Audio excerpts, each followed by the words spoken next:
Hello, brothers and sisters. Welcome back. Today, right now, we have Steve who signed with us. He is an ex Muslim just like me. And we are going to talk about a special subject over here today because of a special uncle. Steve, would you please introduce this uncle a little? Okay, well, this is, uh, it's a little bit hard. It's a little bit hard talking about relatives because I love them so much, and I know they're so angry with me.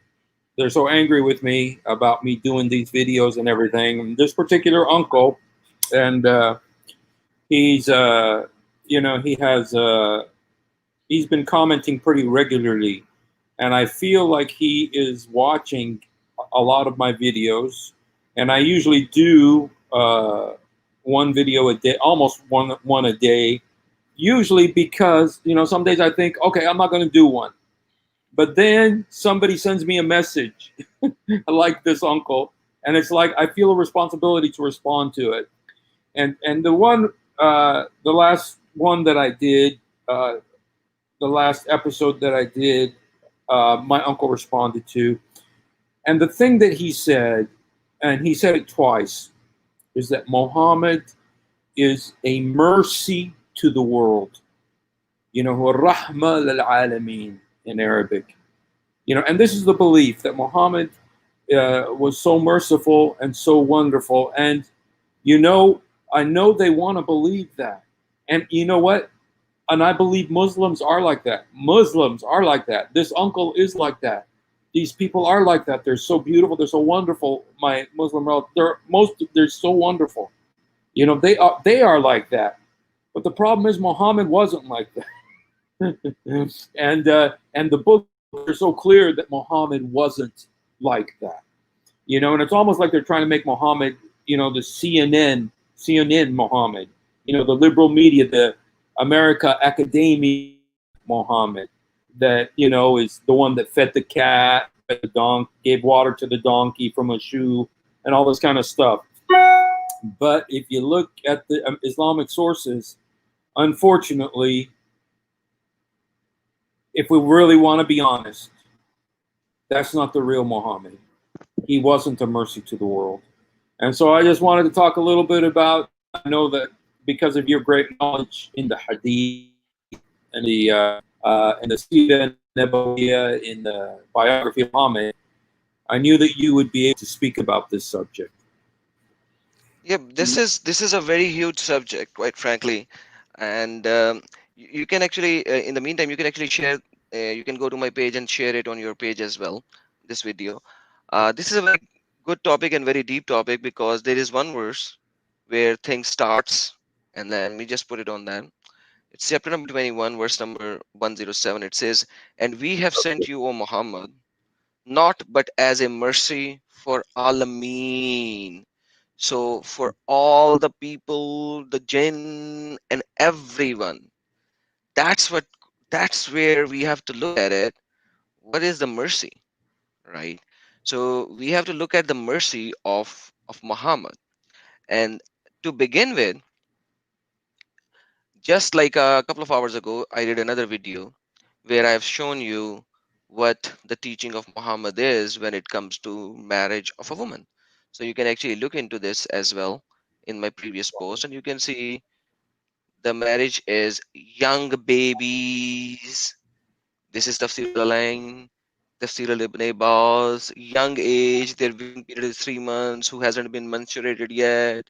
And it comes from this Quranic verse, which is chapter number 65, verse number 4. So to begin with, you are giving away your children in marriage, which is pretty disturbing. But once again, that is okay. This is a decree of Allah. This is Quran. We have to look at Muhammad. So But when we look, Adam, just because you brought that up, I just want to make sure anybody who has any questions about this, go and read the Quran, Surah Al-Talaq, chapter 65. It's chapter 65 in the Quran, verse 4. 65, verse 4. We're not making this up. This is in the Quran. So, And Exactly. So about I'm showing the Quran verse as well. yes. So as we can see this over here, that it is in Quran. There is nothing hidden so far. This is one of the very easiest uh, Quran verse to actually look into it, anyways. But anyhow, right now, let's look at something what Muhammad has been doing in his life, and we have to look in Sira and we have to look in Hadith. Yes. So uh, let's look at this one. Okay. This is okay. Just let me just say, just for those of you, because I know a lot of people maybe don't realize the importance of this source. A lot of them, when you show them stuff like this, are going to say, "Oh, this is the da'if," or this is, not recognized, or somebody made this up, or Uh, but this is Sahih al-Bukhari. This is the number two book of Islam. After the Quran, this is the number two book. This is the highest book of Hadith, which is the words of Muhammad. So this story is in that book. And so, do you Let, mind? Can I go ahead and read it? yes, please, sir. Okay, let me go ahead and read it. It says, narrated by Anas bin Malik, a group of 8 men from the tribe of Uqayl came to the Prophet, and then they found the climate of Medina unsuitable for them. So they said, "O Allah's Apostle, provide us with some milk." Allah's Apostle said, "I recommend that you should join the herd of camels." So they went and drank the urine and the milk of the camels as a medicine till they became healthy and fat. Then they killed the shepherd and drove away the camels, and they became unbelievers after they had been Muslims. So I guess they had became Kafirs. They left Islam after they had been Muslims. When the Prophet was informed by a shouter for help, he sent some men in their pursuit. And before the sun rose high, they were brought, and he had their hands and feet cut off. Then he ordered for nails, which were heated and passed over their eyes. So these are metal nails, like nails that you pound with a hammer.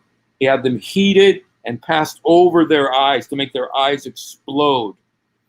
And they were left in the Hara, the rocky land of Medina. They begged for water, and nobody provided them with water until they died.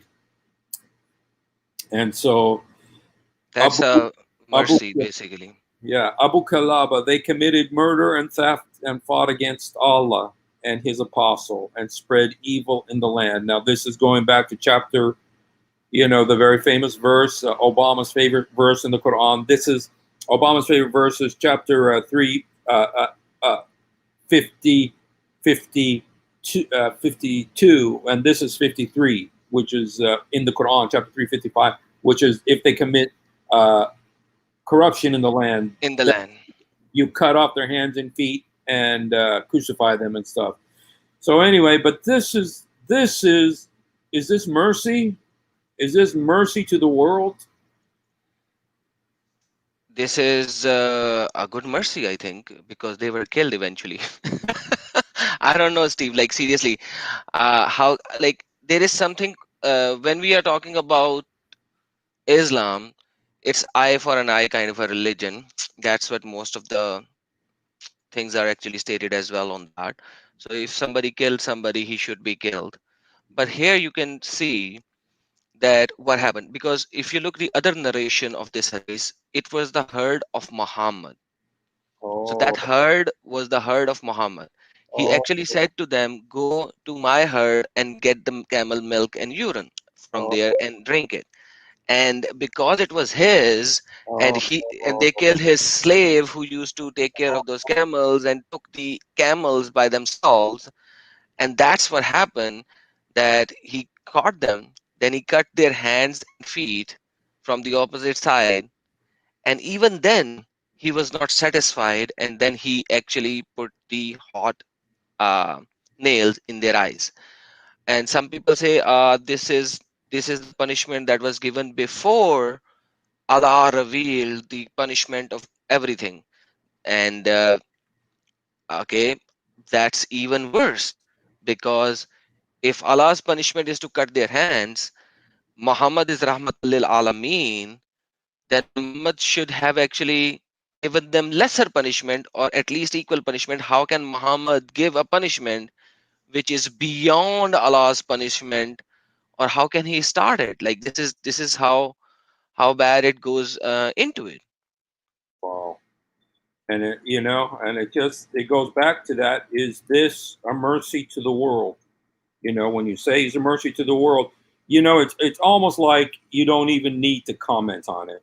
You know what? You just read this, and then and it jars your soul, your conscience, and you say, how can you call this a mercy to the world? Where is the mercy?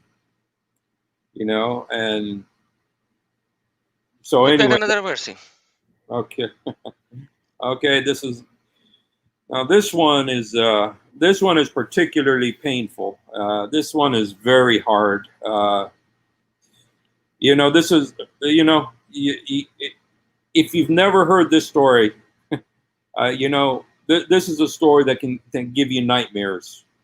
I know when I first heard this story, it just bothered me for days, just to because you can't get this picture out of your head of what they did to this poor old woman, you know.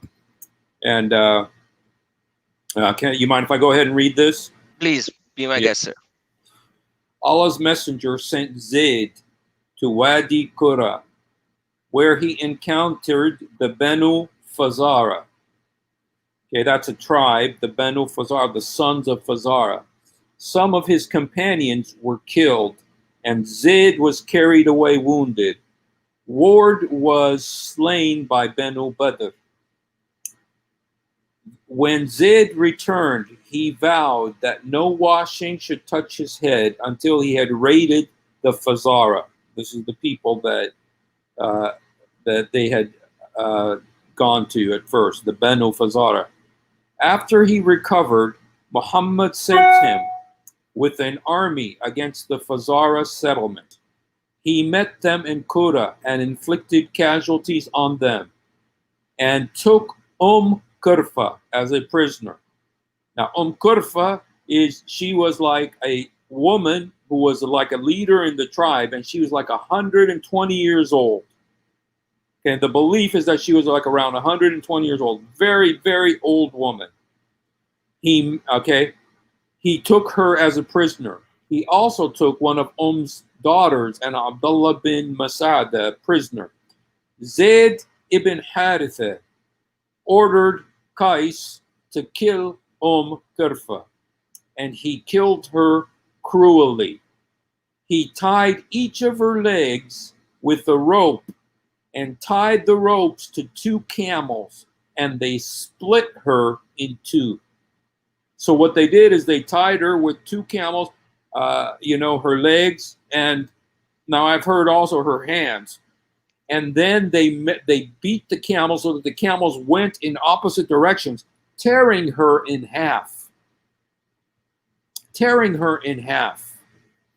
Now, Let's look at it in more detail. This is the same story, okay, but we are going to connect, because what you were reading from Tiberi, and we are going to add it from Ibn Ishaq as well.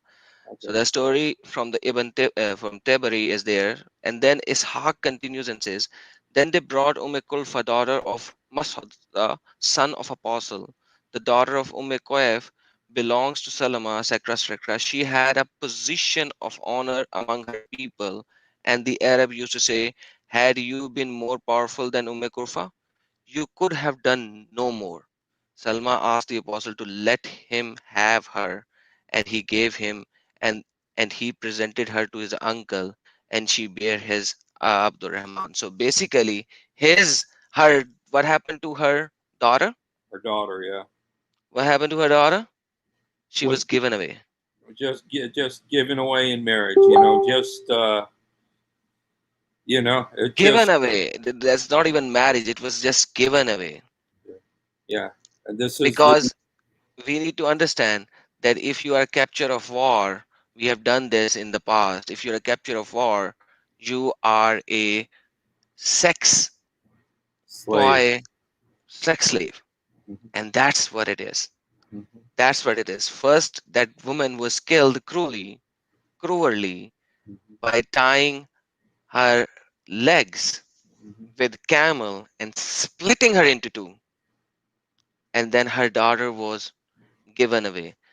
That is the mercy of Muhammad, unfortunately. The mercy, when they say he's a mercy, I've heard Hatun Tash talk about, and he says, the one thing he did is he did feed the cat. He did feed a cat, and so there's, that act of mercy.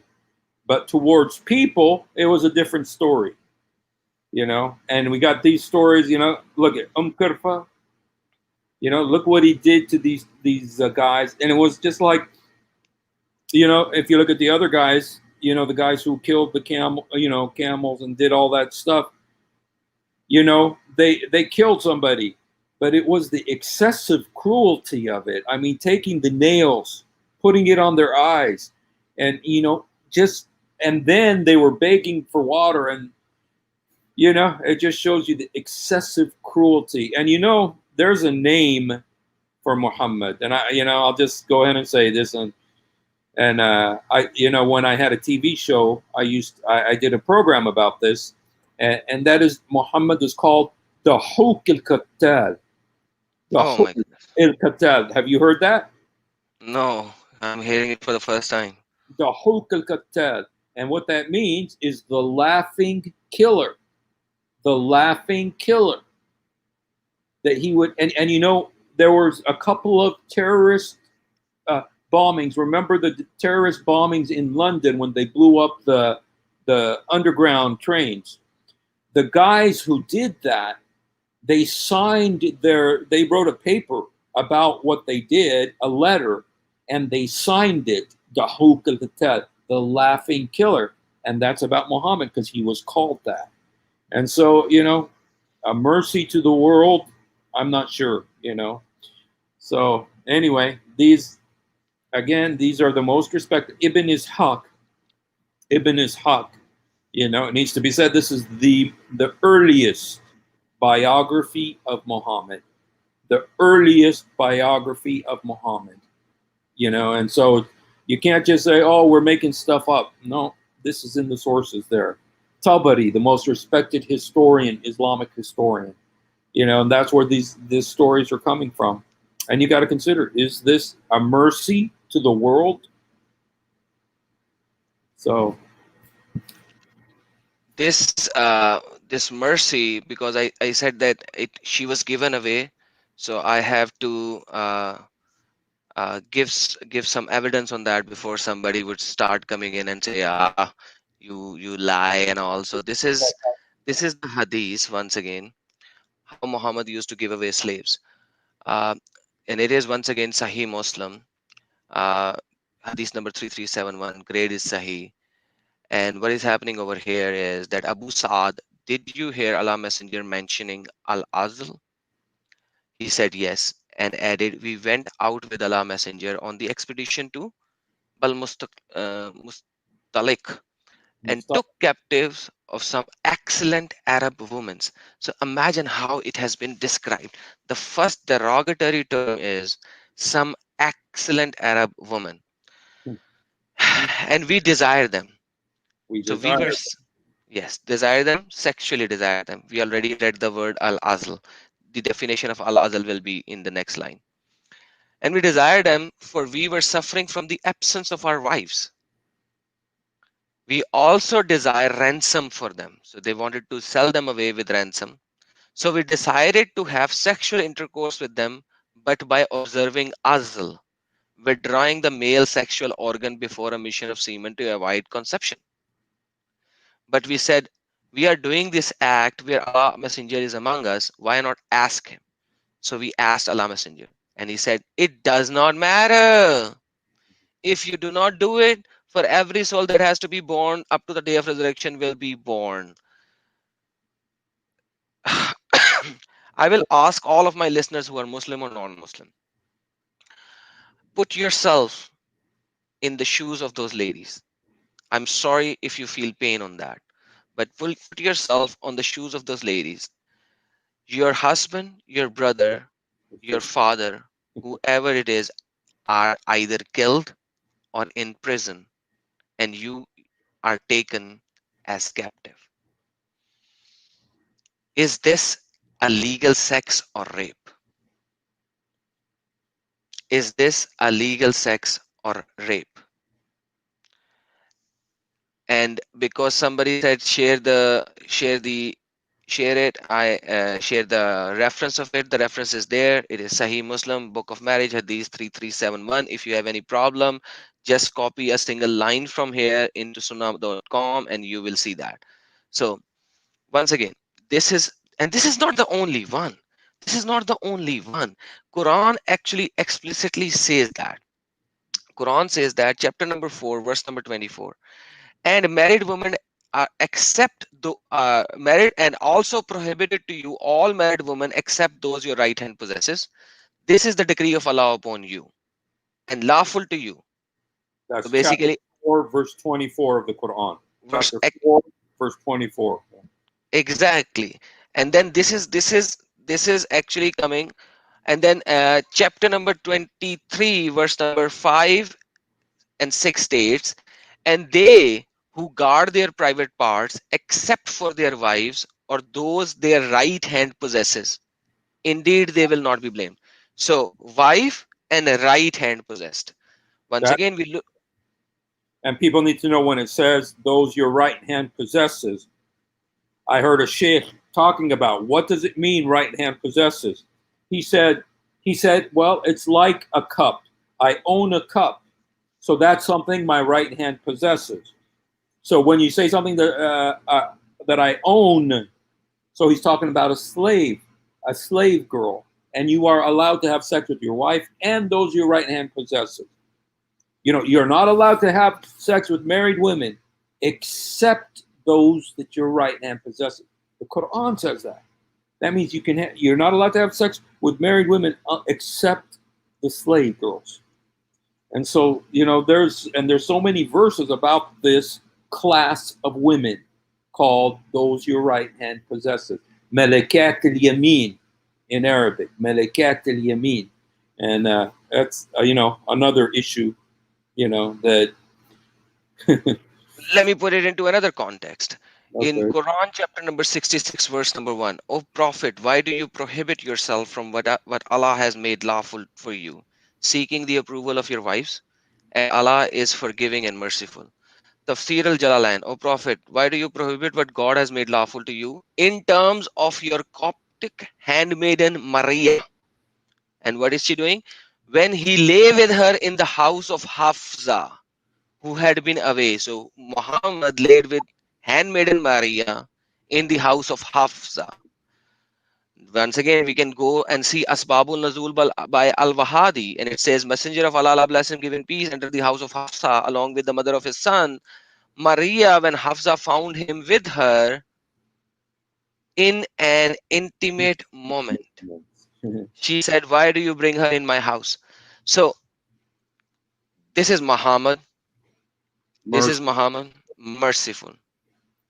And we actually forgot about Safiya, and there are multiple hadiths of Safiya where Muhammad said, go pick any slave. Let me why don't you talk about this, and I will pick up the reference for that before somebody accuses Okay, about the about situation. Maria. Yes. Oh, Maria the Cop. There's a thing about the Maria the Cop.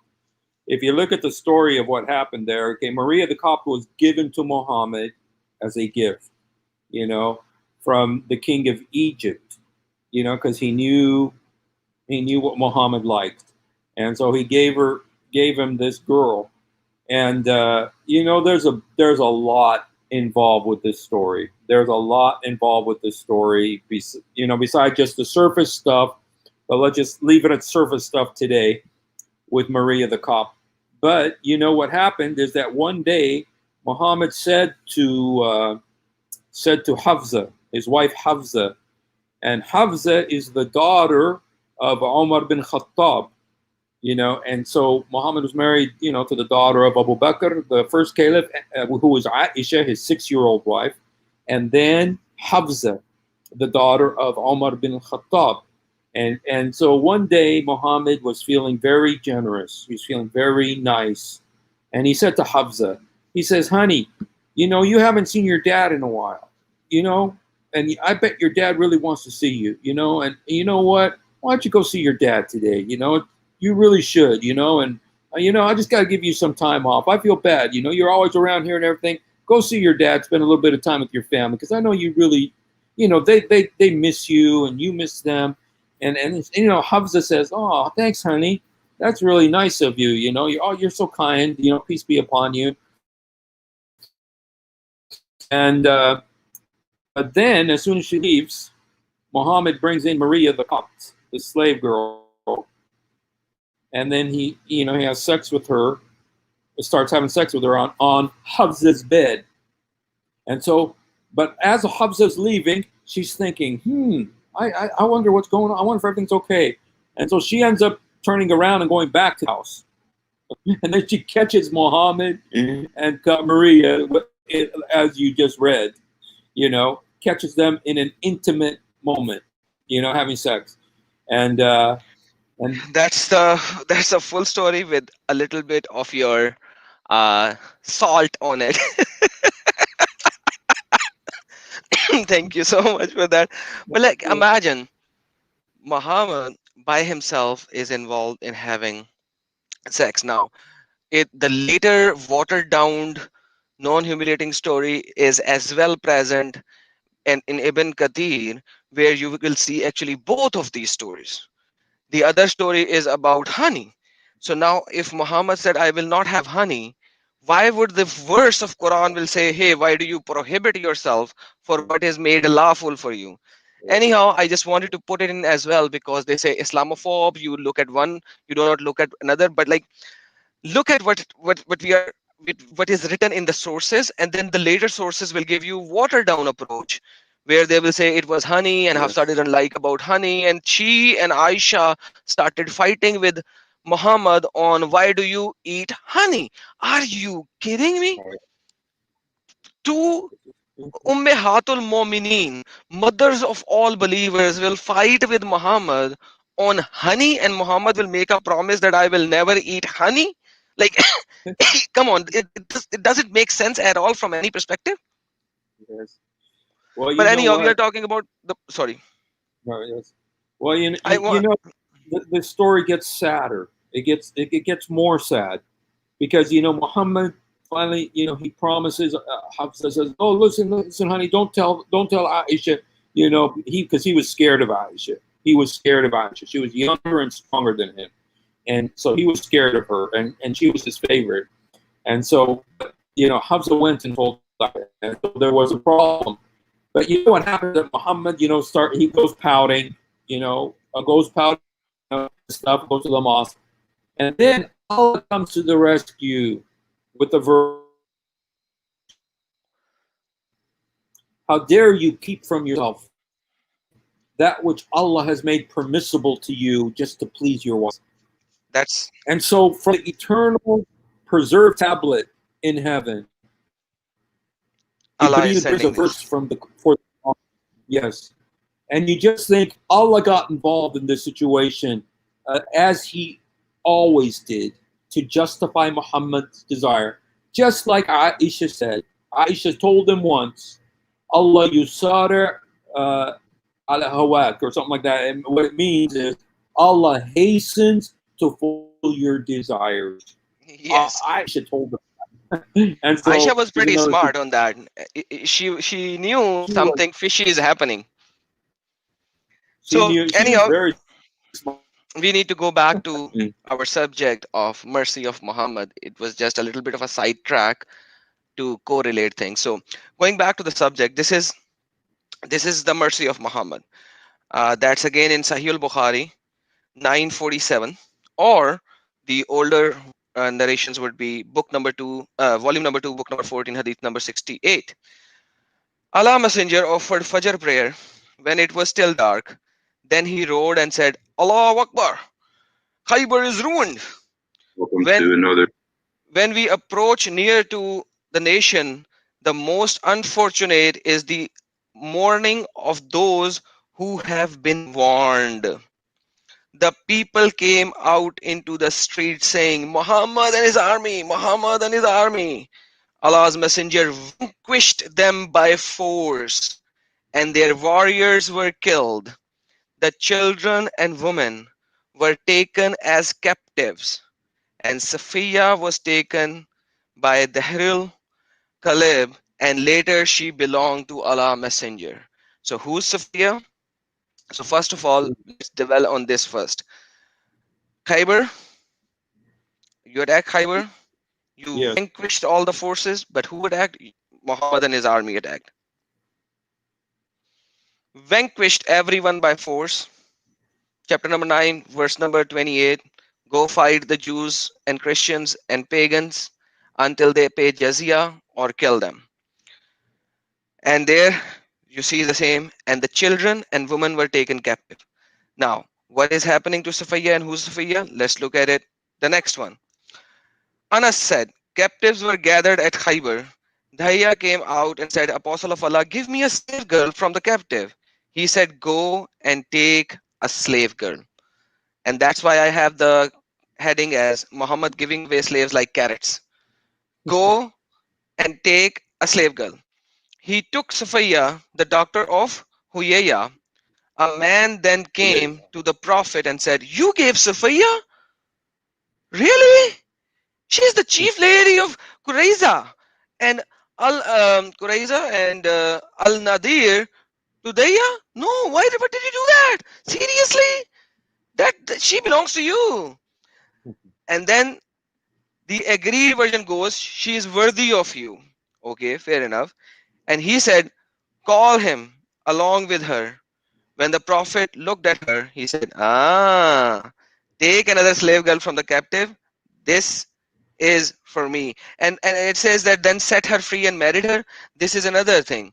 There are multiple hadiths on Safiya. Just go search Safiya on sunnah.com and you will see people were saying after Muhammad spent the night with Safiya in the camp, people were saying that if he comes out and give the veil to Safiya, then she is the ummi of Mu'mineen. Otherwise, she is a slave girl. So these are what you can find in the hadiths themselves. This is a very short narration of Safiya's story. You can actually find that in Ibn Ishaq as well. The Seerah of Muhammad, this whole story in full elaboration. So that's the mercy of Muhammad, my friend. Killed her husband, killed her brother, killed her father, killed, and then took her captive and slept with her that same day. And then even, you know, he even allowed her to cook dinner for him one time. And so, you reap what you sow. But she's the one that she's the one who cooked the goat with the talking goat. Remember when Muhammad, the talking leg? After when Yes, yes. she was the one that cooked it. She cooked she put the poison in the goat, and then Muhammad started eating it. And after he tasted it, he said, "The leg talked to me, and it told me that it was put after he had already tasted it." To where for the next 3 years he was in a And very. and Allah Go ahead. talked to him after the guy who After, was standing in front of him yeah, actually ate much more yes, and he was dying and he said, I actually felt this poison, yes, but because Muhammad was eating, so I kept on eating. yeah. Like all of these things are in hadiths, man. Just go and read. But anyhow, once again, we are going to divert from the topic, um, because we have read all of these things in detail. So the topic I'm going to move back to the topic. Okay. So Muhammad uh, killed all of these. Plus, we know that from the hadiths, we know there are more than 650 um Jews that he removed slash vanquished slash killed. Like We have different words are written. Lord Benu Qurayza. Yes, different words are written. So once again, he killed. Then comes the Then comes the cursing of Muhammad. If you put that in sunnah.com, you will find many hadiths. Here I do not want the video to go 4 hours long. That's why we are just shortening each and everything. Allah Messenger, the good would reach everyone, but it would not reach these two. He said, why so? I said, because you have invoked curse and hurler upon them, both of them. He said, don't you know that I have made a condition with my Lord, saying, thus, O Allah, I am a human being, and that for a Muslim upon whom I invoke curse or hurl, malediction, make it a source of piety and reward. Purity. Purity and reward. You know, if I could just explain what happened there is that Muhammad had cursed these two guys, and then his wife Aisha said to him, "Oh, Prophet of Allah, peace be upon you. You know, why are you cursing them? You know, you're a prophet and everything. You know, why are you invoking curses on people?" And he says, "Oh, don't you know I made an agreement with Allah? When I curse somebody, it turns into a blessing for them." So, anyway, so No, basically you are right. I there are longer hadiths of that. You can actually see this is 2600A. Then there is a B. Then there is a C. So basically, I just wanted to make a very shorter version of these things to show people. Once again, there are certain people who would extremely go and say the cursing prophet, because Muhammad always gets angry and he would curse, and that's why he said that. yeah, And there's another one. O Allah, I make a covenant with thee, what thee against which thou would set never go. I'm a human being. So thus when I give a harm or a curse to somebody, you will make it for blessing. So these are very basic things if you look at it from a higher perspective. But what are they saying? What are they telling? They are telling that how Muhammad lived his life. So if we also look at Sahih Muslim 6286, it also says, rather this is what we have already done that. So uh, even 6290 it says, and thus for a Muslim whom I give any harm, or whom I scroll, upon whom I invoke a curse, or whom I beat. So it even goes to the beating. Make the this source a source of blessing, purification. purification and Oh, you nearness. are reading it from another source right now? Well, Wow, nice. because you had it there, so you know, and so when I do something wrong, turn it, make it a source of blessing for them on Judgment Day. You know. Because he couldn't control his life, his mouth, and he becomes angry. Mhm. And like you said, like there was an orphan girl as well. That is also in Sahih Muslim number 6297, and it says, "May you not advance in years." That slave girl returned to Sulaim, Sulaim, weeping. Sulaim said, "O daughter, what is the matter with you?" She said, "Allah Apostle has invoked curse upon me. I will not grow in age, and thus I will never grow in age." So she was like, "Oh my goodness, the Prophet said that I'm going to die." And then she comes to Allah Apostle. Apostle says, you have cursed on an orphan girl. What did you do? And Allah Apostle said the same thing. So for any person from amongst my ummah whom I curse, and he is no way deserve it, let it that, O Lord, be made a source of purification and piety and etc etc etc etc. There are several ahadiths on that, but it actually shows the actions of Yeah, Muhammad yeah, as a rahmatal lil alameen, yeah. or Rahmat. just a normal warlord. Let Yeah. me just put that word out. You know, that's, you know, and it's like, you know, the reason that I mean, you know, I wanted you to do this video with me today. The reason is because that's what we're being told is that he was so nice, he was so kind. You know, we always hear the story about how he used to clean up the garbage in front of the Jewish guy's house, and then one day, and the guy used to always put the garbage in front of Muhammad's house, and Muhammad would clean it, And then one day, the Jewish guy didn't put the garbage in front of his house, and so Muhammad was worried about him and went and saw him. That's the story you always hear. But the truth is, the books don't say that. The books say these things. And you know, I don't know why they kept these stories in their books, in their most respectable books. I don't know why their stories are there, but they're there. They're there to look at. And you know, they won't disown these books. They won't burn these books. These books exist, and they're the most credible, respected books about the life of Muhammad. And look at what they say about him. Is this a mercy to the world? And, you know, at the end of the line, you know, at the end of the day, you know, the number one reason why I wanted to do this, and thank you so much, Adam, for all the sources you brought and all the hadith you brought. I wanted you to do it because I know you know all the hadith and everything. But No, I haven't even scratched the surface yeah. of the No, iceberg right now.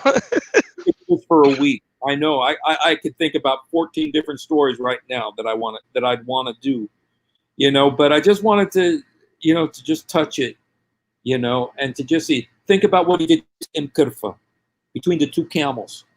Think about, you know, what he did to those guys that, you know, stole the urine and the you know, and that he executed with putting the hot nails on their eyes. Why so much cruelty? You know, think about the Banu Qurayza that he killed with his own sword. He beheaded them. He made a trench and beheading them. Why so much cruelty? You know, and yet there's this myth that he was the Rahmat al-Alameen. What is this Rahmah? This is the guy you're following into eternity. You're entrusting your soul to this guy. You're entrusting your life, and I know they're going to say, we will die for him. This is the guy you're entrusting your life to. I'm telling you, no. Come and trust your life to Jesus. Yes. You'll talk about a mercy, the one who healed the blind, the one who healed the lepers, the one who had mercy on the adulteress and said, let he who is without sin cast the first stone. We didn't even talk about that. Come to Jesus. He is the source of mercy. He's the source of grace, na'ama wa rahma. And I don't know, Adam, if you would like to say something more along those lines. But there are so many, but let me just put another one out. We know I always add some Shia references in it as well. You know what hummus is? Almost. I've heard of it, but I don't know. So hummus is the 1/5 portion of your possession that is to be Yes. paid to the Islamic State or the Imam. Okay, Yes. so that is Sahih al-Bukhari 4350. I should actually take a picture and show as, but anyhow, the Prophet sent Ali to bring the hummus from the booty, and this guy Khalid is saying that I hated Ali, I disliked Ali. So when Ali took those hummus, Ali had taken a bath after a sexual act with slave girls from the hummus. So basically the hummus is in form of slave girls that you are taking. So 1/5 of the slave girls are hummus for the state which Muhammad runs. Wow. So basically what happens is that Ali has taken bath from the hummus, and I said to Khalid, don't you see this? That Ali, when we reached the Prophet, I mentioned this to him, and he said, oh Buraida, do you hate Ali? I said yes, and he said, do you hate him for he deserve more than that from the hummus? Mhm. So if he had done it with one slave woman, he should have done it even with more, because he deserves more from the hummus. And imagine the mercy of Muhammad is that you have taken captive slave women from the war by killing them, killing their husbands and everyone. And now what you are doing is you are actually uh, using them, rather abusing them. I would not even say use. I don't know how the use word came out of my mouth, but that's what it is. And if we read at uh, and we have brought prophet on the day of Quraiza, those who had begun to grow hair on their private parts were killed, while who had not were sent free. I was among those who had not begun to grow hair, so I was set free. So this is narrated by Atil Quraizi, Razi Allah Ta'ala Anha, because he was set free because he was too young, he was a child. So the mercy is, do not kill a child if he does not have hairs on his private parts.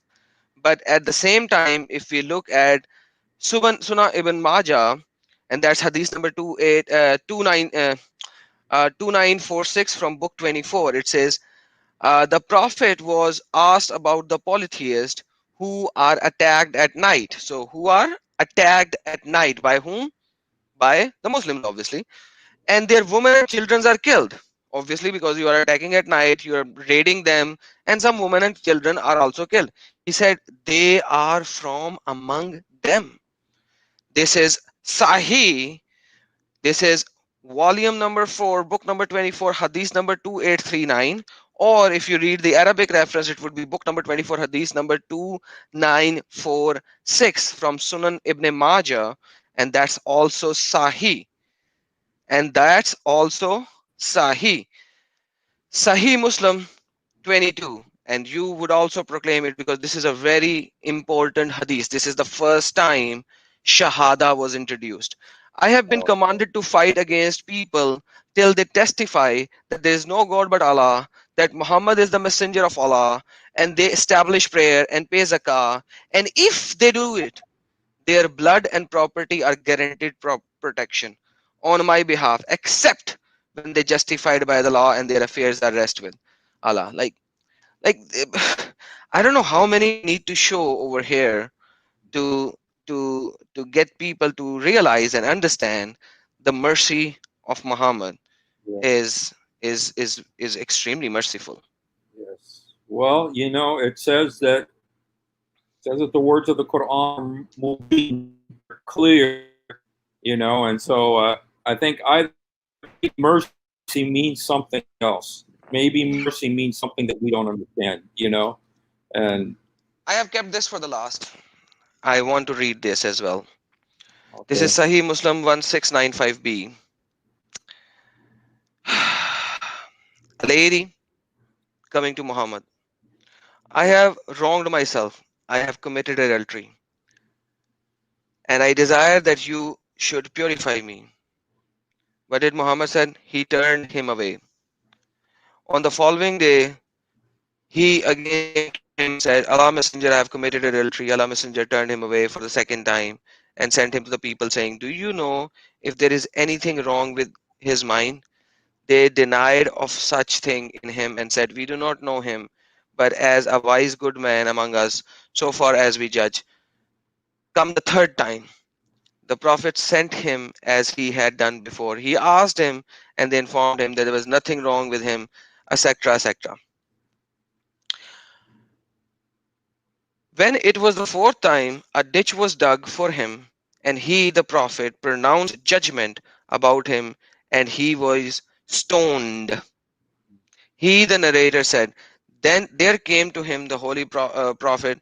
Then there came to him a woman from Gahmid and said, Allah Messenger, I have committed adultery, so purify me. He, Holy Prophet, turned her away. On the following day, she said, Allah Messenger, why do you turn me away? Perhaps you turned me away as you turned my eyes by Allah. I have become pregnant. He said, well, if you insist upon it, then go away until you give birth to the child. When she was delivered, she came with the child, wrapped in a rag, and said, here is the child whom I have given birth to. He said, go away and suckle him until you wean him. When she had weaned him, she came to him with the child who was holding a piece of bread in his hand. She said, Allah Apostle, there is he, as I have weaned him, he eats food, He, Prophet, entrusted the child to one of the Muslim and then pronounced punishment. And she was put in a ditch up to her chest, and he commanded people that they throw stones at her. Two, I intentionally took this longer hadith this time because there's a man, there's a woman. You can find these hadiths separately as well in multiple narrations. This is from Sahih Muslim. You can actually find them in Sahih Bukhari as well with multiple narrations.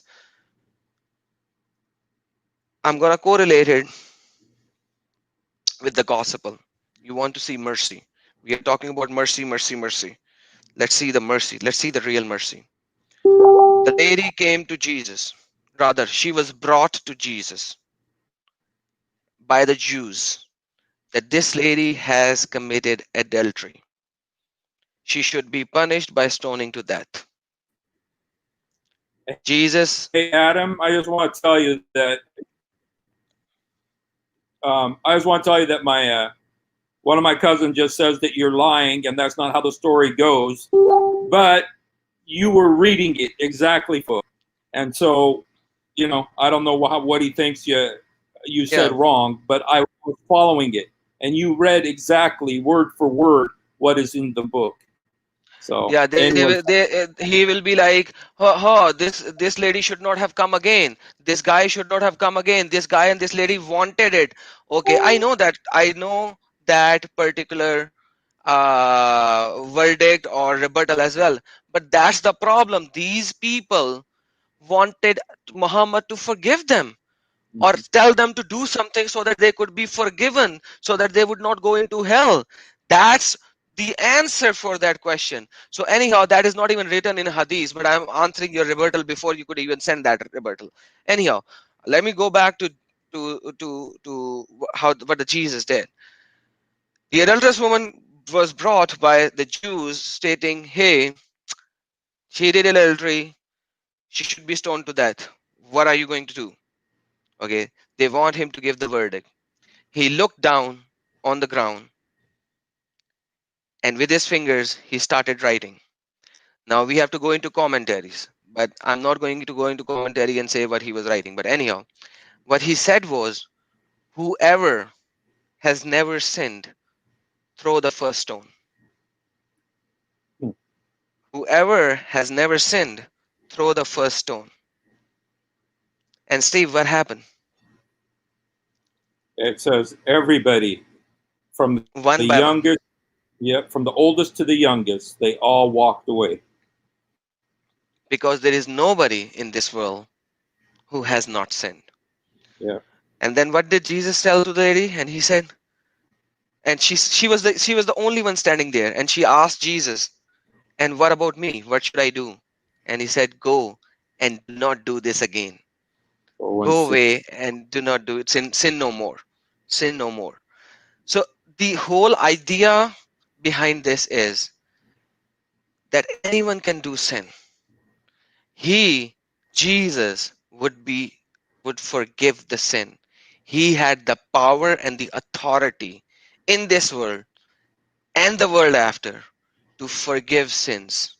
He did forgive sin.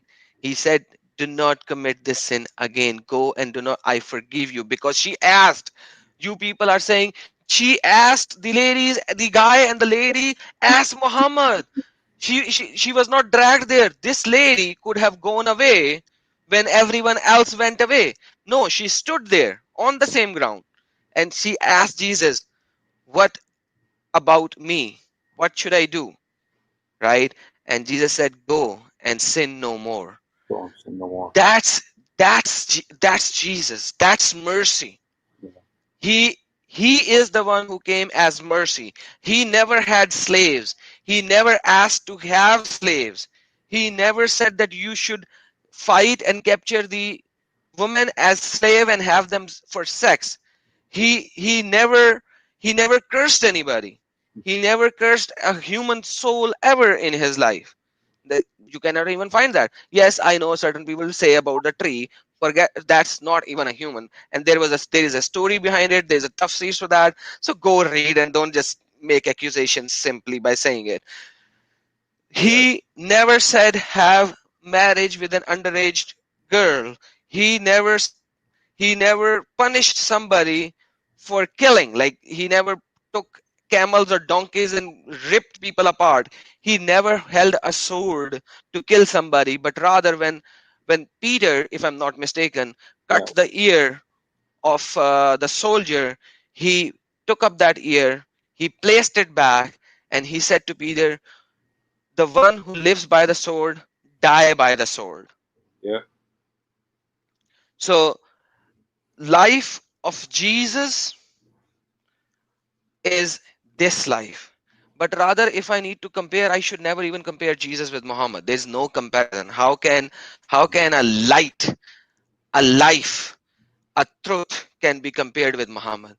We have to we have to compare Paul with Muhammad. These are the two personalities that can be at least correlate in some aspect, in form of comparison.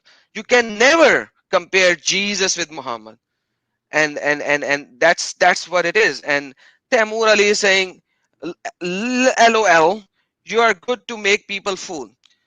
Mr. Tamur, whenever you want to come live, I will open another session and we will show you all of these things and even more. And then you will have to denounce them.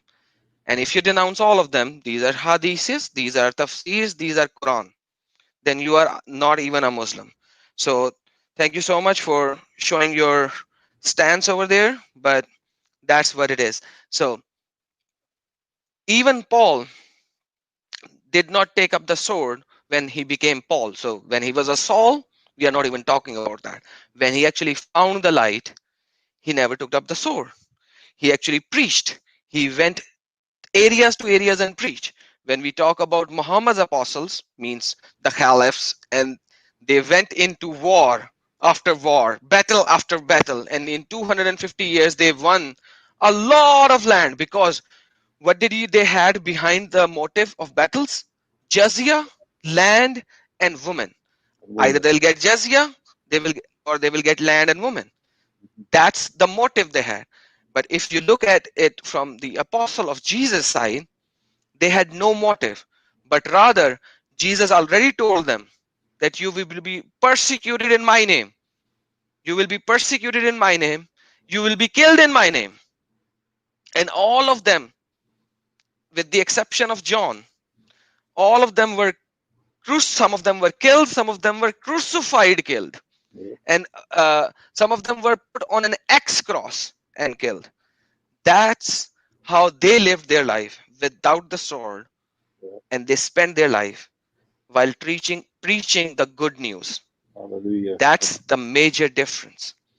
Rahmat ilil Alameen, who is actually Jesus, Yes. the salvation. Yeah. He is Jesus. And then we see Muhammad, who was claimed as Rahmat lil Alameen. But if you look at it in the books of Sirah and Hadiths, you can see a very different picture. Yes, I do not doubt that there are certain good hadiths about Muhammad as well. About I'm the not saying that. who fed the cat, and there are, but the thing is why did they leave these in? Why are these there? If you look at the principle, why would they leave? Why would somebody make this stuff up and then leave it unless it is true? The most logical reason why these stories are in these books is because they are true. And so my encouragement is what Father Zechariah always says. He says to the Muslims, I know you watch CNN, you get a lot of your information from CNN, and CNN definitely has an agenda, and then you hear what you hear in the school books and everything like that. But I encourage you, Muslims, start reading your books. Start reading your books. Read Sahih al-Bukhari. Read the Ibn Ishaq. Read Ibn Hisham. Read the books about the life of Muhammad. Find out what he did. Find out the truth about what your books say, not just what you hear on TV, not just what you hear, on CNN. You know, find out the truth about him. And yeah, and the reason is because, do you want to entrust your life to this man? Do you want to entrust your life to this man? Do you want to give your life? Are you trusting your eternity to this man who did these things? Jesus said you will know a false prophet. You know how? By his fruit. It says you'll know the false prophet by his fruit, meaning what he Amen. did. And what did Muhammad do? Mkirfa. Sufaya. Ben Qurayza. You know, all of these stories, and there's so many more. There's so many more about what Muhammad did to people. And I'm going to cut you short over here, but Temur, who are you talking about? Seems like you're talking about Muhammad, Right. because Muhammad is the only one whose father is not mentioned in Quran, and Muhammad is the one whose mother even is not mentioned in Quran. Whereas Jesus, thankfully, even though that Quran is a corrupt book, but yet it says what the gospel says, and it was taken from the gospel that he is the word of Allah, Kalimatullah, and Well, he is the Ruhullah, and that's why he is Ruhullah. yeah. So we all know who's the father, but I think you are definitely in doubt with the father of Muhammad, or how many fathers of Muhammad. So whenever you have the time and courage to come up and have a debate, I welcome you. Otherwise, I think your message comment has been answered. And I'd love to talk to him about who I think is the father of Muhammad. And it's not Abdullah, but anyway. Anyway, brother, I got a church service I got to go to now, and Yeah, thank you so much. It's been almost, or rather, it's over an hour, and we haven't even scratched the surface. So, yeah, thank you, everyone. Thank you, all the listeners. yeah, And before you go and do service, let's have a small prayer. yes. And I just want to say one more thing. I've said it Yes. already, but I just want to say to the Muslims, I love you. I'm not doing this to hurt you. I know some of you think that. I don't. And Adam's not doing this to hurt, but we love you. We want you to give your life to Jesus. He's the only one. He is the mercy. Muhammad is not. Just go read your books. He's not a mercy. Jesus is the mercy. And Nasser, you're saying we're lying. Go read your books. You know, just go read your books. We gave you the source. Go read them. We gave you the source. Go back, Nasser, and write down every single thing we said. We were reading your books. If you think we're And lying, that's why we were showing it. I actually spent certain amount of time just to take the screenshots of all these hadiths so that nobody would say that we are lying. Otherwise, I already know all of these stories by heart. yes, And so that's it is for you people. We showed the sources yes, so that you guys will seek it. You yes, guys will be able to see it. And if any of the source is wrong, come and tell me, yes. because all of them are sahih. There are more hadiths in Sunan ibn Majah, Sunan ibn Dawud, ibn Nisa'i, who are proclaimed as daif. Mm-hmm. I have not even shown a single one of them. Mm-hmm. So do not say that it is wrong, it is right, it's written. Do you think the narrative is different? Come and tell us. Teach us. Saying you're wrong, you're lying, you're wrong does not make it wrong, does not make it lie. No matter how many Unless, times you say it. exactly, unless you come in and tell us Yeah, what interpretation that we have taken is wrong. yeah, Because we have the word in front of us, we are reading it and comprehending it yeah. exactly how it is written. Nothing more, nothing less. And I'm So, surprised. Yeah, I'm surprised, Nasser. I'm surprised that you would say that, because it makes me think you don't know your sources. Makes me think you don't know your. I mean, if you say we said the story wrong, you know, how could you possibly? That means that you probably have heard things about this story. All the messengers were mercy, but you know what? But I don't. But Muhammad wasn't. Muhammad wasn't. You know, Kamura was just like all the messengers of mercy. Muhammad was not.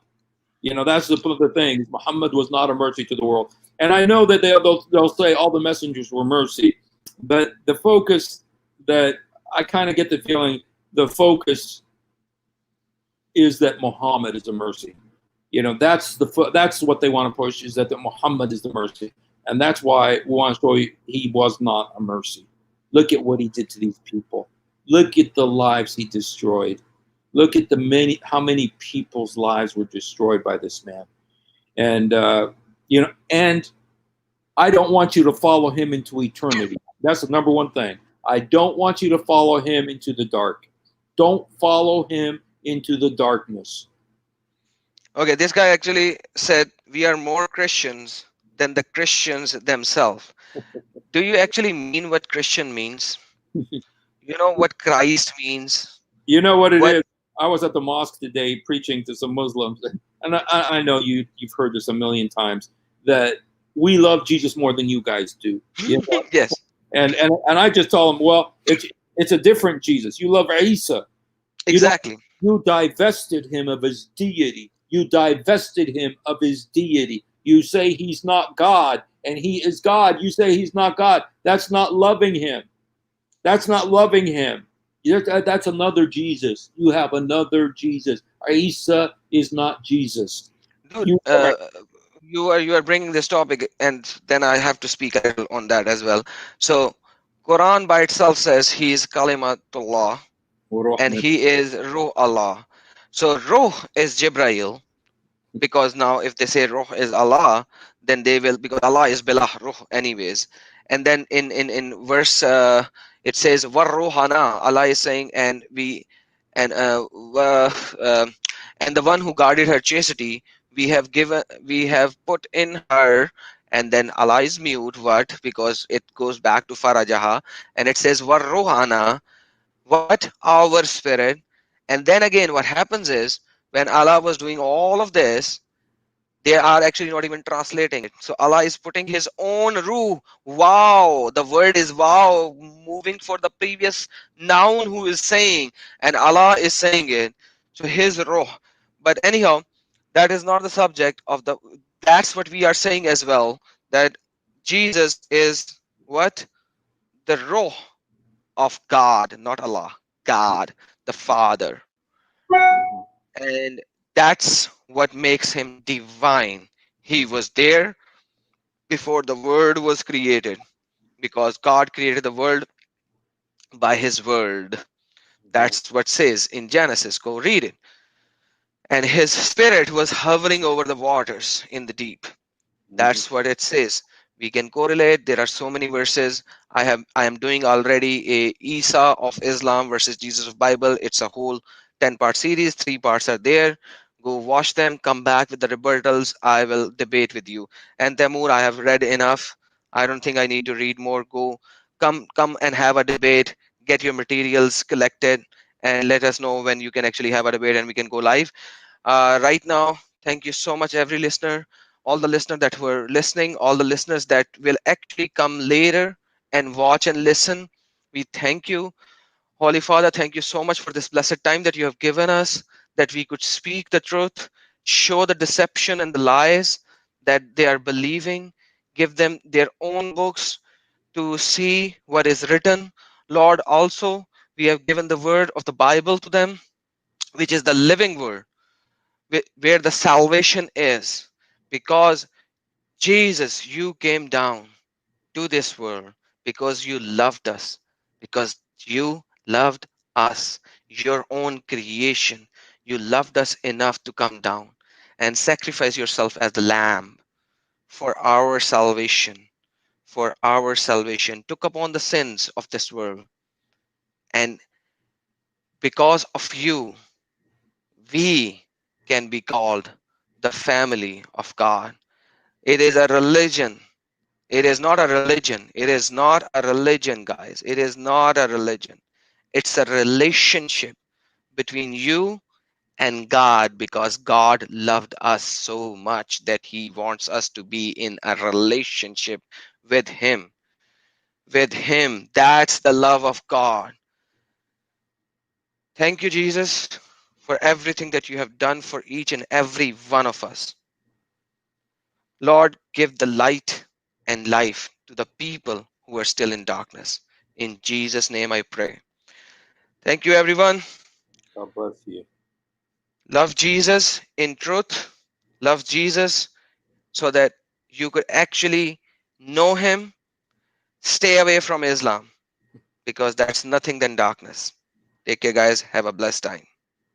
Thank you. Thank you, Adam.